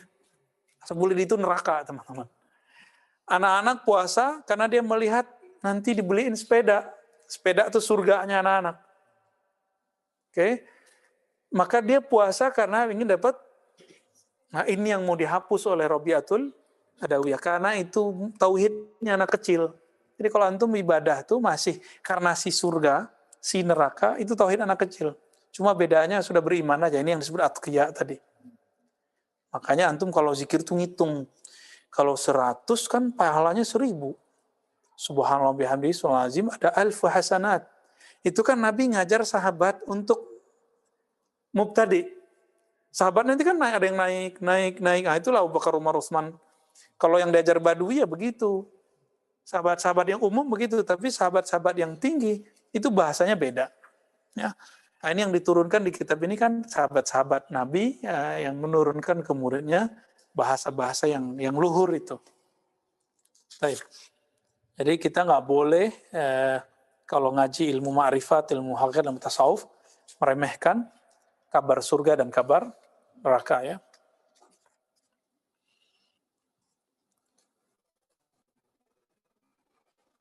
فَامْتَلَأَتْ قُلُوبُهُمْ مِنْ عَظْمَةِ الْوَحْدَانِيَّةِ فَأَنَّى يَسْتَفِيقُونَ لِذِكْرِ النُّفُوسِ. Nah, ini jalan pintas ketika orang susah amat. Kita kalau ngelola nafsu ya susah.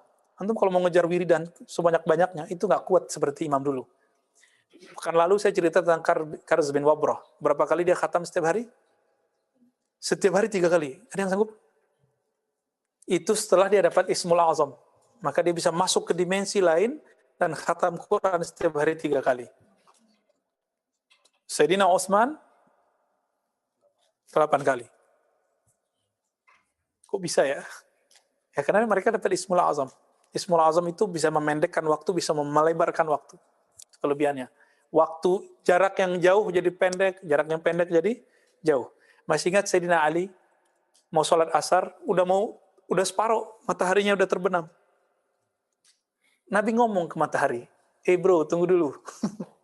Jangan terbenam dulu. Kejadian nggak di Sahih Bukhari itu? Kejadian, dan hadisnya sahih. Kenapa? Nabi punya Ismul Azam, bisa berdialog dengan alam semesta. Alam semesta kan ada karena nur beliau. Tinggal beliau ngomong aja. Ini namanya hak jaiz. Secara ilmu takdir, jam sekian harus terbenam. Tapi kalau Nabi pakai hak jaiznya, maka terjadi khariqul adah. Ya, hukum-hukum alam itu akan berubah. nggak boleh sering-sering, makanya Nabi pakai hak jais. Ini waliullah al-ghaus, kalau mau dengan doanya itu bisa hilang nih corona dan sekejap. Tapi beliau nggak boleh, karena beliau harus mengikuti jalur rukun iman yang keenam, beriman kepada takdir baik dan buruk. Sehingga semua orang nanti udah ngomong mata nasrullah, seperti di ayat itu. Kapan bantuan Allah? Baru nanti muncul doanya naik. Baru nanti hilang coronanya. Muncullah Dajjal. Wallahu alam ya.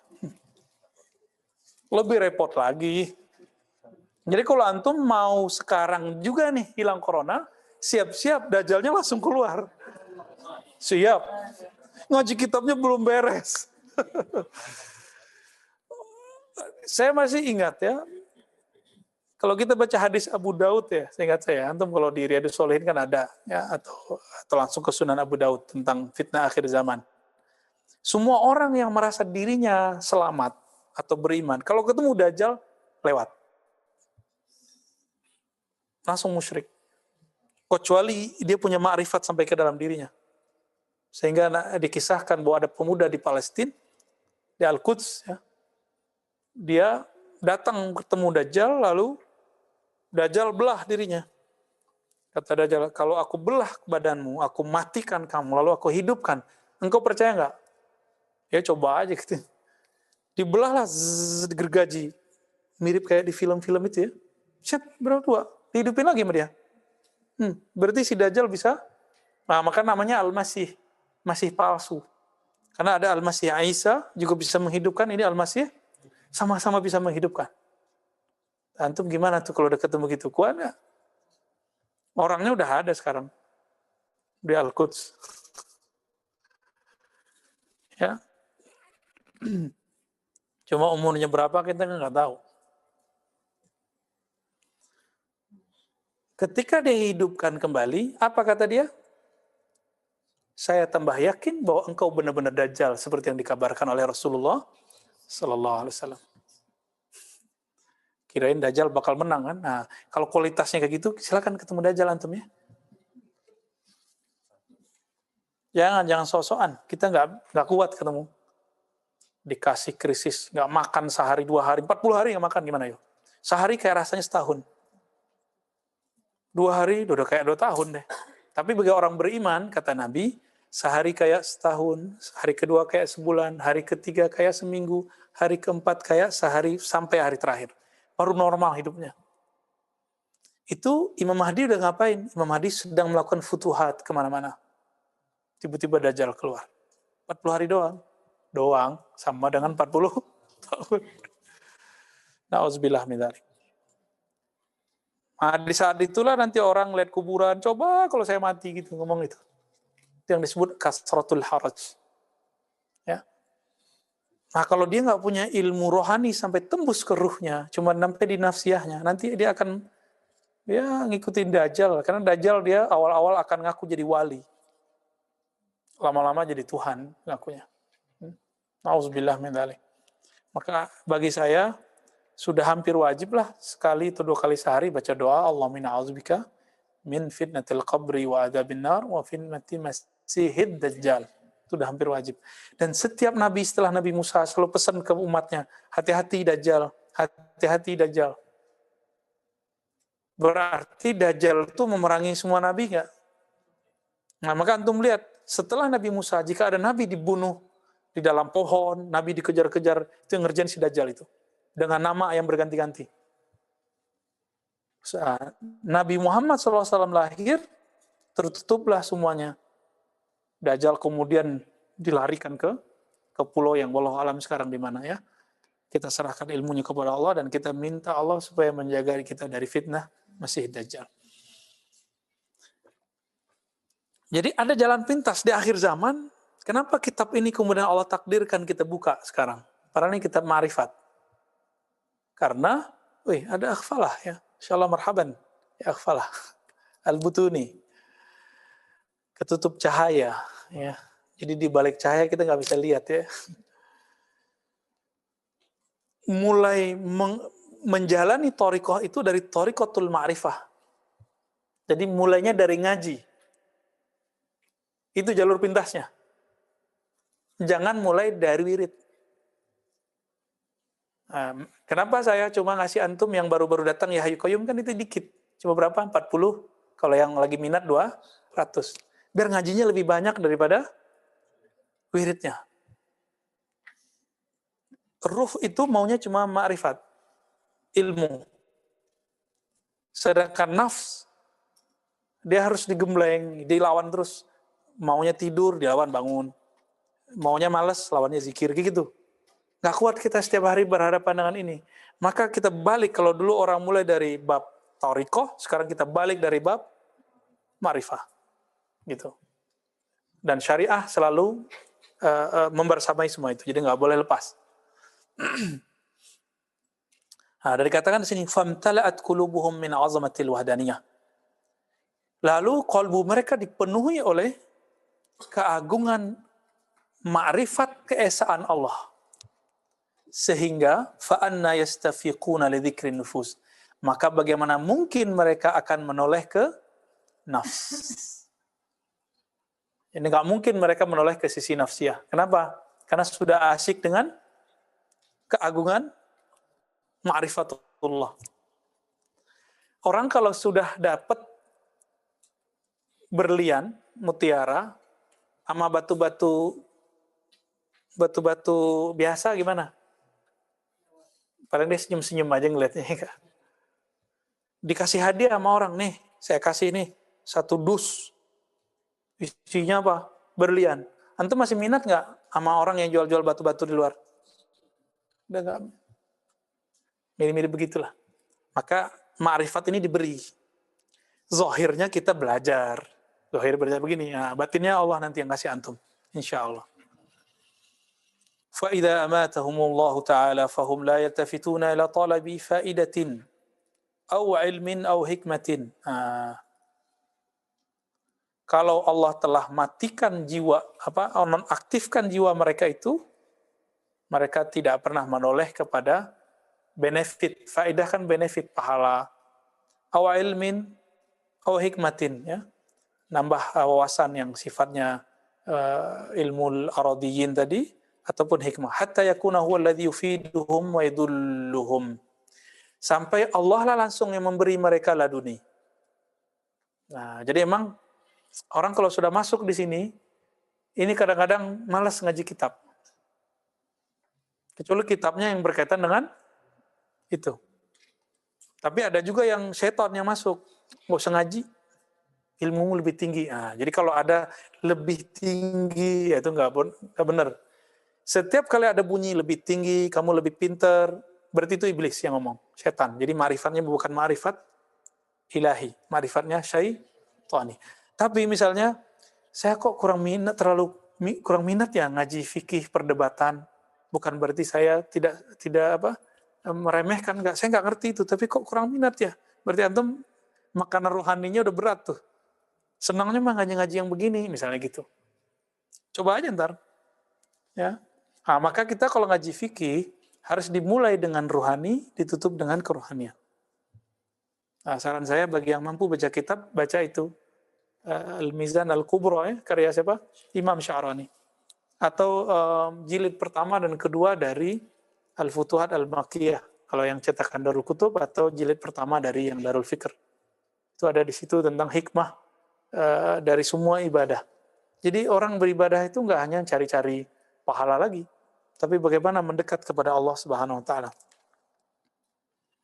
Antum kalau ada orang pengen mendekat kepada kita karena kita, ada orang yang pengen mendekat sama kita karena ingin dapat gaji dari kita, dapat duit, dapat benefit. Mana yang mau dijadiin teman? Yang pertama, yang kedua? Nah, itulah yang disebut ahlul mujalasah, temannya Allah. Yang mencintai Allah karena Allah, bukan karena surga. Karena yang punya surga suruh rindu ke surga, kita rindu surga. Kira-kira begitu ya. ولا يلتمسون رياسة ولا ميل الخلق إلى ما جاءوا به حتى لا يصير الالتفات حجابا لهم عن خالقهم. Mereka ini yang arsyun tadi tidak pernah terobsesi mencari riasah. riasah sama kepemimpinan. Ini jangan dibayangkan jadi gubernur, jadi mursyid, nggak kebayang sama mereka. Ya, apalagi merebut kemursidan ya. Kan sekarang lagi ada kudeta kemursidan nih kan. Banyak hari ini nih. Udah, di majelis kita nggak ada kita ngomong begitu. Nggak ada kita ngomong begitu. Yang berhak ya, ayo. Yang enggak, ya sudah, itu hak dari Allah. Jadi nggak ada. Dan nggak ada urusannya tua muda jadi mursyid. Mau ada bisa muda, bisa tua. Kan itu hak dari Allah. Oh, dia sudah sekian tahun, pasti dia mursyid. Belum tentu. Ya. Oh, dia masih baru, belum tentu dia mursyid. Belum tentu juga. Ini kan punya Allah Subhanahu wa ta'ala. Ya. Riyasah ini juga bisa dapat diartikan ya posisi di kalangan makhluk. Misalnya dianggap kiai, dianggap ustadz. Nah, ini hati-hati nih. Wala mailal khalq. Nah, ini sekarang kan dulu kan nggak ada YouTube, nggak ada Facebook, nggak ada Twitter, nggak ada IG. Mailal khalq.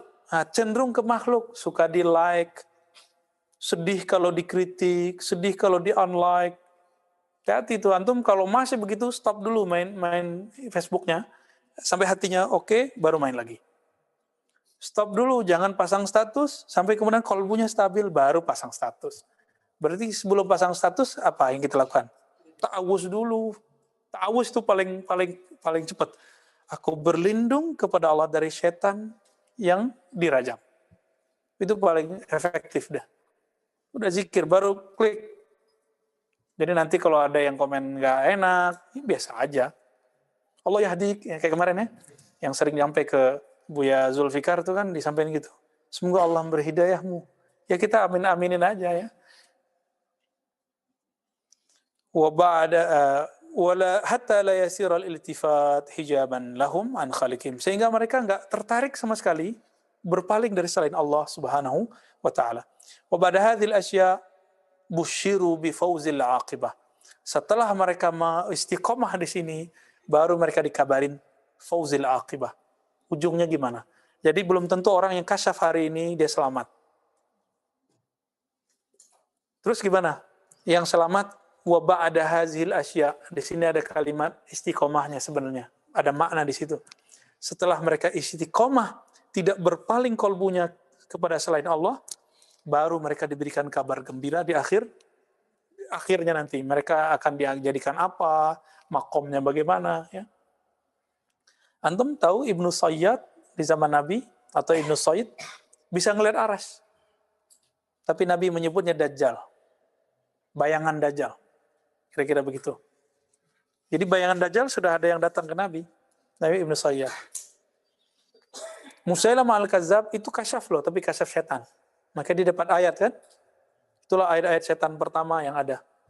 Sampai kemudian ada ayat setan bukunya ya. Falau lam yakun fi qulubil awliya illa husnul dhann bi ata'illah lakana tahqiqa dhalika al-khabar ala qulubihim. Fa kaifa bil firasati wal ilham wal haqq wal hikmah wa ruhil jalal wa ajabi matuyya fi qulubihim.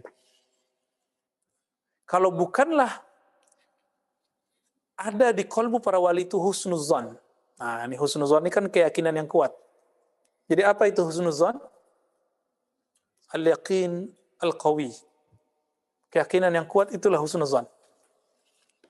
Terhadap pemberian Allah, tentulah ya, lakana tahqiqu dzalika al-khabar ala qulubihim, ya. Fa kaifa bil. Jadi karena husnuzan itulah mereka dapat mengetahui ini benar atau tidak benar ya. Jika demikian maka kalau mereka punya firasat, ilham, dapat bisikan ya, al-hikmah, ruhul jalal, itu gimana? Itu pasti benar. Nah, itulah matuyatun fi qulubihim. Itu terkumpul semua dalam kalbu mereka. Nah, inilah yang disebut kitab. Jadi ilmu-ilmu yang ada dalam kalbu mereka itu disebut dengan kitab ya, yang ini kita baca kemarin. Ma huwal kitab? Apa kata beliau? Kitab itu adalah Kitab Rabbil Alamin fi qulubi khasati. Itu kitab Allah yang ada di kolbu kekasih-kekasihnya. Kekasihnya bisa nabi, bisa wali. Jadi setiap nabi itu punya kitab di kolbunya. Di luar kitab yang diturunkan Jibril. Itu kitab tasyri'. Yang ini kitab apa? Kitab ma'rifat. Dengan itulah Nabi berkalam jadi hadis, jadi ilmu tauhid. Ya. Kalau ada pada wali, walinya mewarisi Nabi siapa? Nah, nanti itu yang diwarisi di kolbunya. Kitab apa yang diwarisi di kolbunya? Yang paling sempurna siapa? Rasulullah. Maka pewaris Nabi yaitu Imam Al-Mahdi, di kolbunya ada semua ilmu yang minal awalin ilal akhirin. Ada di kolbunya. Dan itu jumlahnya sejumlah para nabi. Jumlah Rasul. Kam adaduhum 313 kitab. Wallahu ta'ala alam ya. Fakulluha muhaqqaqun wa musaddaqu hadzal khabar atau muhaqqiqun wa musaddiqu hadzal khabar. Summa saqina tulqil khabara fil qalb fa kaifa yumkinuhu al-wali raddahu khabaral busyra. Jadi karena ini dari Allah masuk ke dalam kolbu bentuknya kabar gembira, bagaimana mungkin seorang wali bisa menolaknya. Kira-kira seperti itu ya. Ya, 2 halaman dong udah jam 6.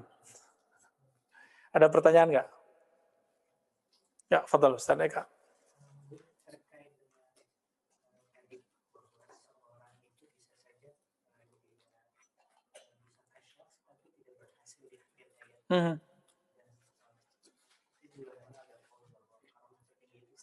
Ya.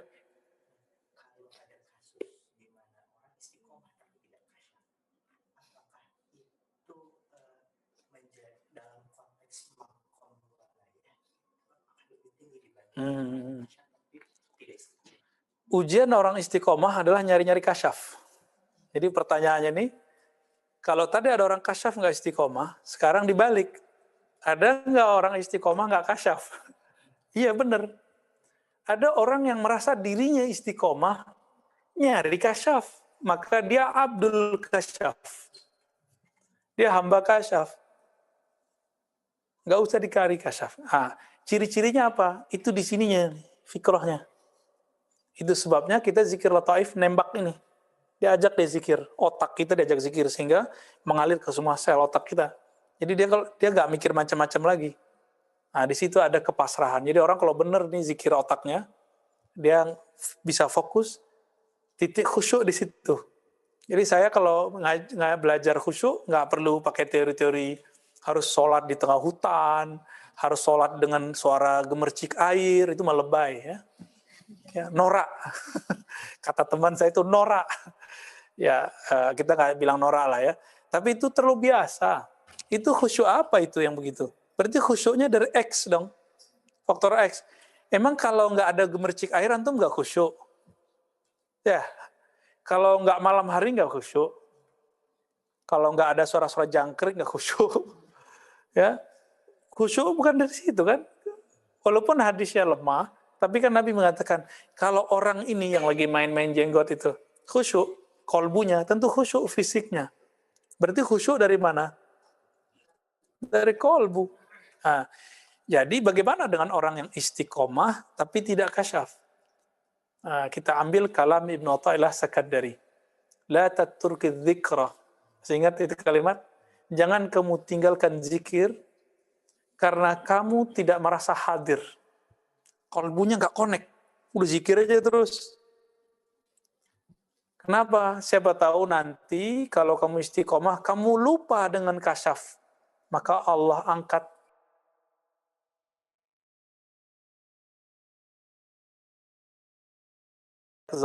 sadar bahwa kita lagi baca. Tapi di sini akan terasa capek. Terusin dulu. Ngitung itu masih oke.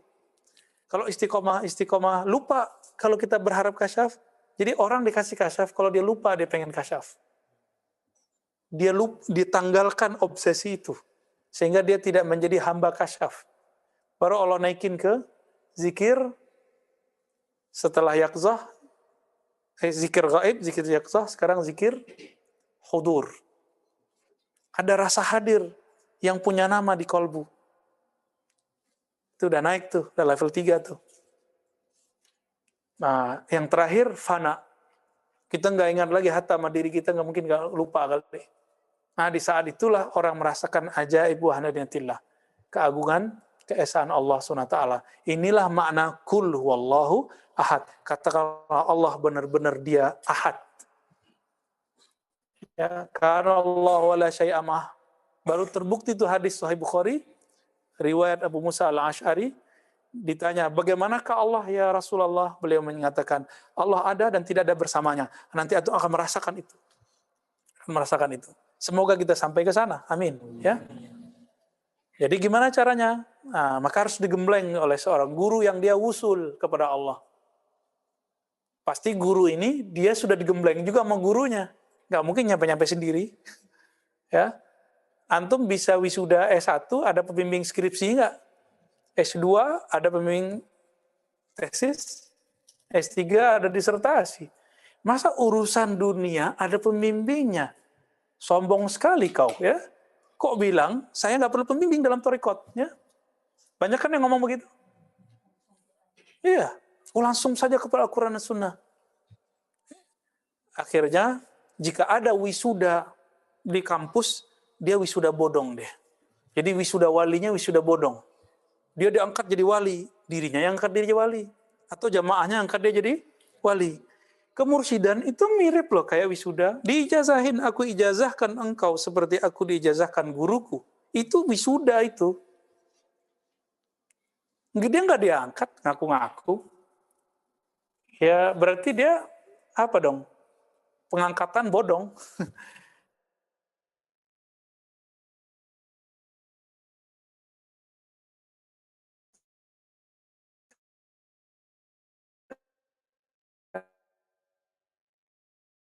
Di belakang sini ya, wisuda bodong kan kemarin beberapa tahun yang lalu ada sampai ke sana. Jadi wajib punya guru.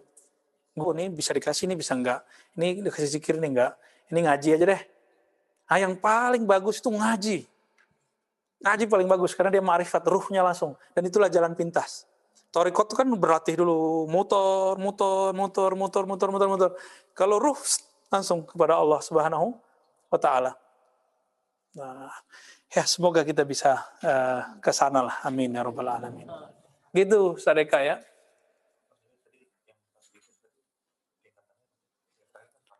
Pertama zikir tapi ghaflah. Yang kedua zikir lalu sadar saya baca apa. Yang ketiga zikir dan hudur, rasa yang disebut itu Allah terasa dalam diri kita. Bukan berarti Allah masuk ke dalam diri, bukan. Ya, terasa Allah memandang. Allah bisa dipandang nggak? La tudrikuhul absar, tidak dicapai oleh pandangan. Tapi Nabi ngomong, anta abudallah ka'annaka tarah. Engkau ibadah seakan melihatnya. Lalu di hari kiamat Nabi mengatakan, satarawna rabbakum, kamu akan memandang Rabbmu. Ini pandang apa ini? Maka kita memandang karena kita diizinkan memandang. Jadi kita diberi pandangan. Bukan kita yang ngelihat. Kita dipinjemin matanya, digantilah basor kita menjadi basornya. Maka dia melihat dirinya, bukan kita yang melihat dia.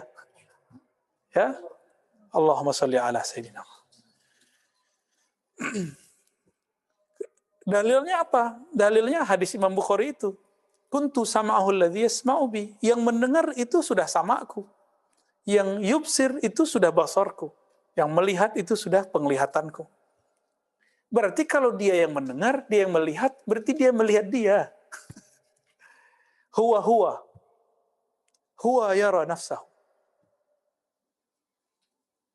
Kalau kita juga yang bilang aku bertauhid, saya melihat Allah, ya itu berarti masih ada sisi akunya di situ. Belum itu, masih belum usul yang kamal.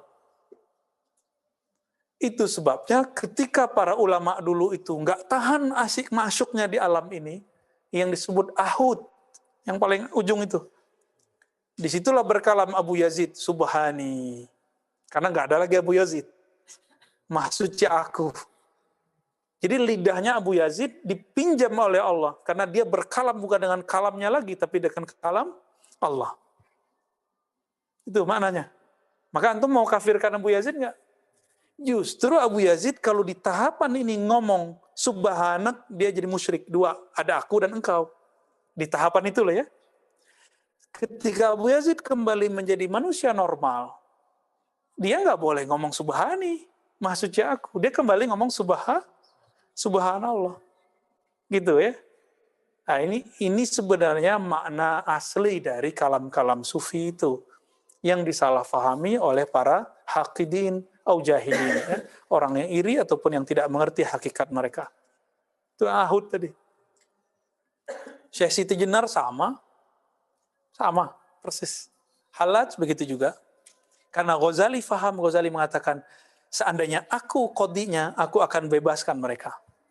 Bebaskan Hallaj. Tapi kan beliau hidupnya belakangan, ya kan? Al-Hallaj wafat dan dipancung tahun 309. Sedangkan Imam Ghazali wafat tahun 505. Jadi nggak ketemu.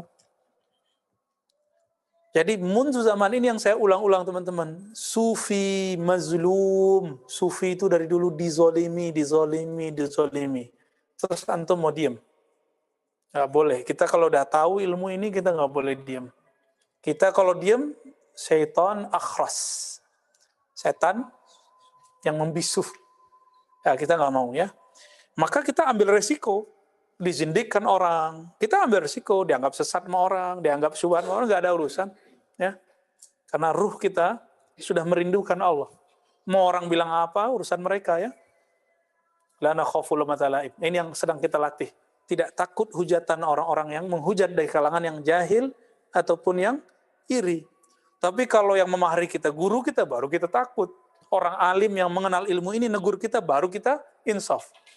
Ya, makanya saya tanya ke antum, kalau ada yang salah tolong ditegur. Kalau ada yang salah. Kalau nggak ada ya kita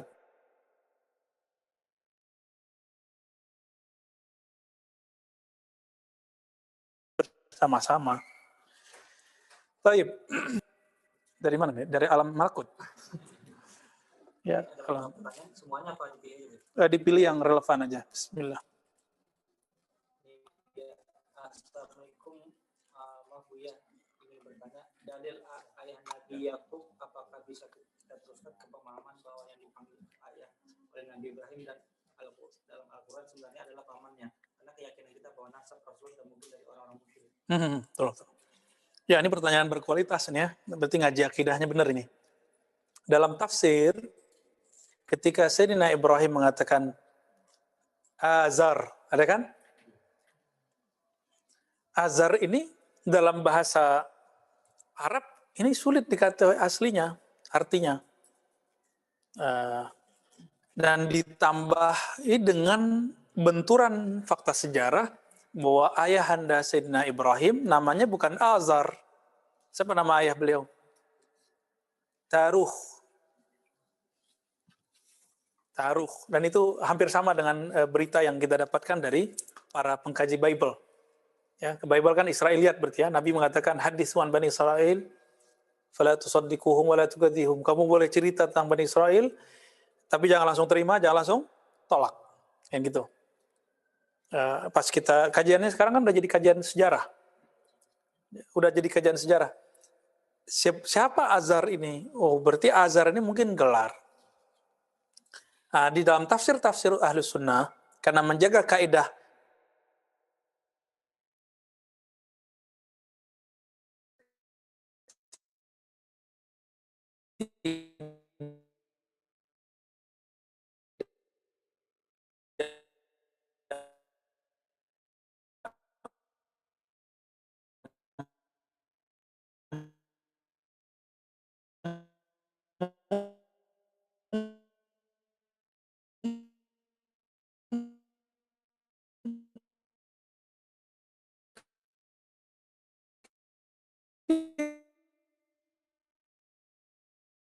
Nabi adalah musyrik.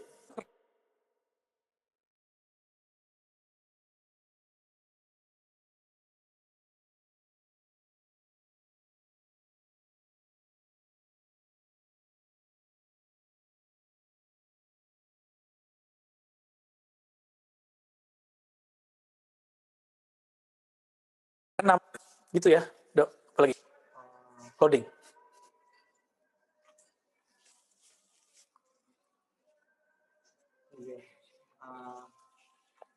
Mungkin Buya menanyakan dua pertanyaan. Kalau sudah di makam wali kok bisa tenggelam dalam zikir sampai nangis-nangis? Padahal mereka jauh dari masjid, apa yang ditangisi dia? Yang kedua, Buya dengan kedudukan kemuliaan dan makom Rasulullah SAW, apakah benar bahwa beliau mengalami sakratul maut? Saya belum paham. Yang pertama, kalau ingetin ya, wali bisa nangis. Ya, iya dong. Karena al-buka itu dua, bisa hal, bisa makom. Hal itu kondisi yang datang. Langsung Allah yang kasih itu warid. Kalau makom hasil istiqomah. Jadi orang kalau bermakom itu hasil istiqomah dia. Tapi kan hakikatnya Allah juga yang bantu. Bentuknya kadang datang, kadang enggak. Itu namanya hal. Dan Nabi Muhammad sendiri pun setiap sholat itu dadanya bergemuruh kadang. Enggak selalu ya. Kadang nangis. Kita kalau kita perturutkan itu kan jadi repot. Nah, Nabi kan nggak bisa diakses oleh setan. Kita kalau nangis, setan bisa masuk. Tangis, aduh hatimu lembut ya. Kelihatan lama orang. Usap dong matanya dikit biar kelihatan kalau kamu nangis. Itu setan ngomong begitu. Nah, kalau antum nggak punya ilmu zikir, nggak ketahuan tuh. Malah kemudian kita ikutin. Kita kira itu ilham, padahal itu bukan ilham. Ini yang sering saya sebut berulang-ulang, bahwa nangis itu lebih dari 9 macam, semuanya riya wa sum'ah, kecuali satu, tangis karena Allah. Nah, Nabi Muhammad kalau cerita tentang kudsiyah, arsyah, ya nangis mulu beliau. Wali bukan berarti nggak nangis-nangis, ya bisa nangis dia, kan perintah. Ya, bacalah Quran dan menangislah. Itu bagian. Orang pura-pura nangisnya dapat syafaat ya kan? Fa ilam tabku fatabaku. Jika kamu tidak mampu nangis, maka berpura-pura nangislah. Itu disebutkan di terjemahan pura-pura nangis. Itu dapat syafaat loh. Berusaha gitu kayak mau nangis. Padahal matanya yang kemudian dikasih cabai ya. Baik. Jadi wali bisa nangis. Iya. Jadi wali yang sudah tinggi bisa nangis. Wali kok bisa nangis ya? Dalam ilmu makomat, nangis satu jamal, satu jalal. Jamal karena melihat muncul rasa takut dalam hati ketika Allah memandang. Takut berdosa, takut, nah ini bisa juga. Maka untuk tahapan tertentu, kita kadang-kadang perlu, ya bukan saya bilang wajib ya. Orang-orang kayak antum nih soleh-soleh ini. Soleh-soleh nih, solmet. Soleh imut-imut, solmut. Karena udah soleh dari dulu, lalu merasa suci, Allah jebloskan sesekali ke dunia maksiat. Supaya jika zikir nanti nangis.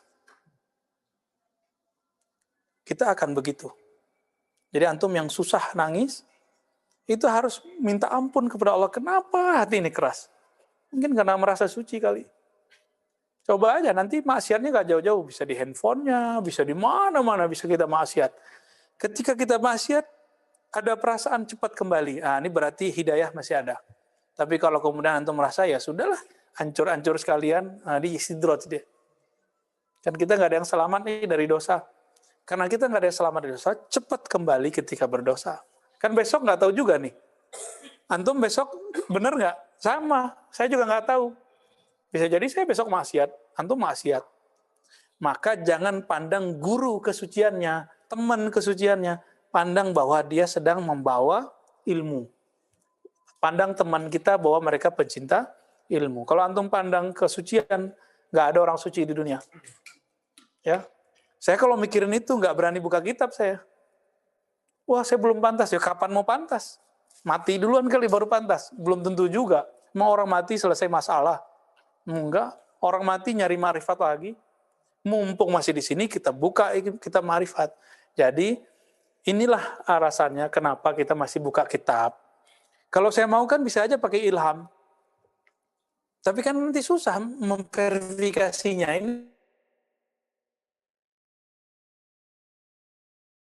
Ini syaitani, was-was syaitan. Bukan sosokan, justru ini bentuk cara menghantam kesombongan. Karena kalau kami dulu ngaji, saya kalau ngaji dulu sampai jam 2 malam dengan guru-guru, saya itu nggak ada baca kitab, kita remehin. Kitab lewat, taruh, malah dilempar sama orang-orang itu. Nggak ada mereka ngaji pakai kitab. malah diejek. Hari gini masih berkitab. Antum punya kitab di kolbu malah digituin. Nah, kita nggak mau ngomong begitu. Kita siapa? Ya, emang kita bisa mengenal ini kitab setan apa kitab?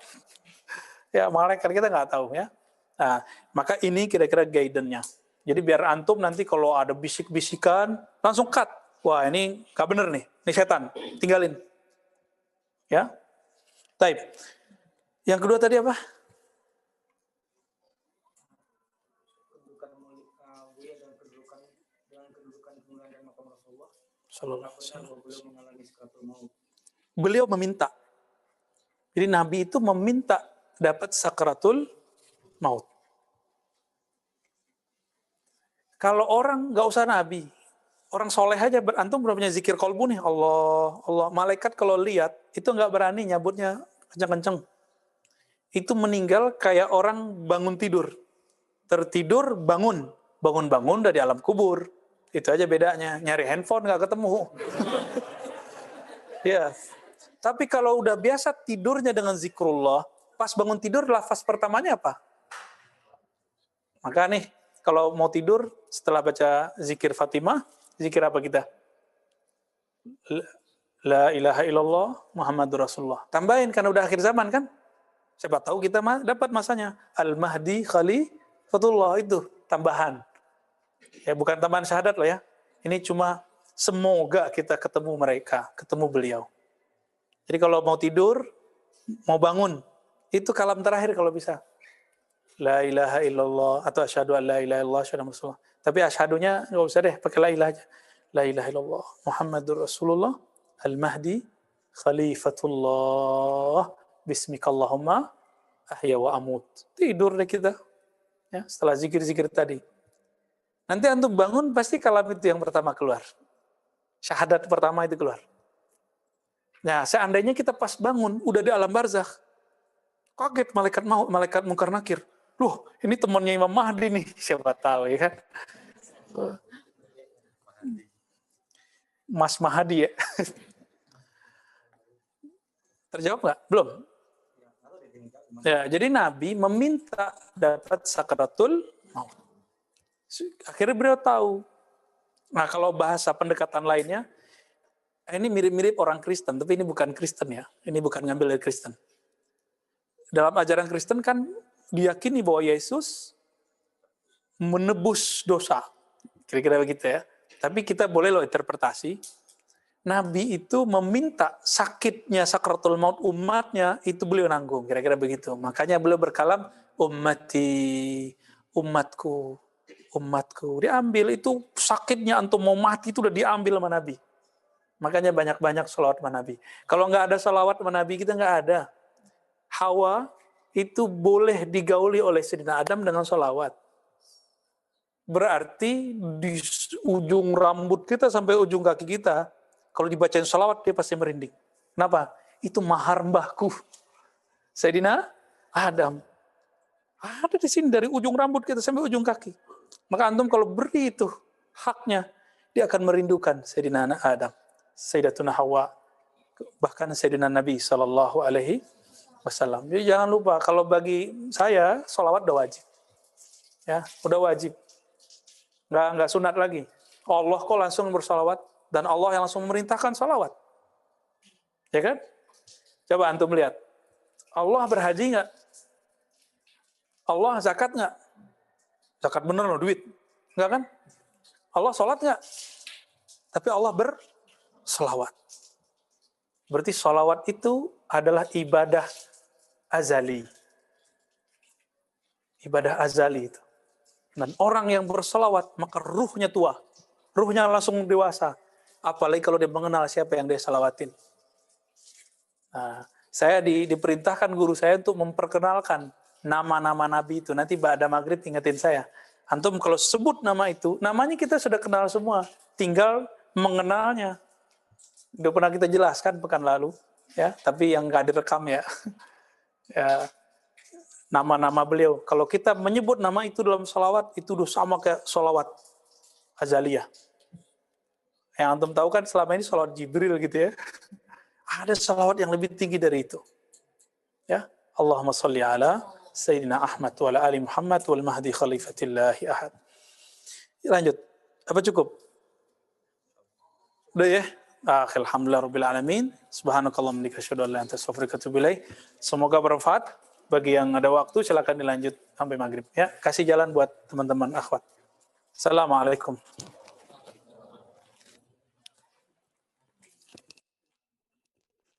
Kasih agak maju-maju.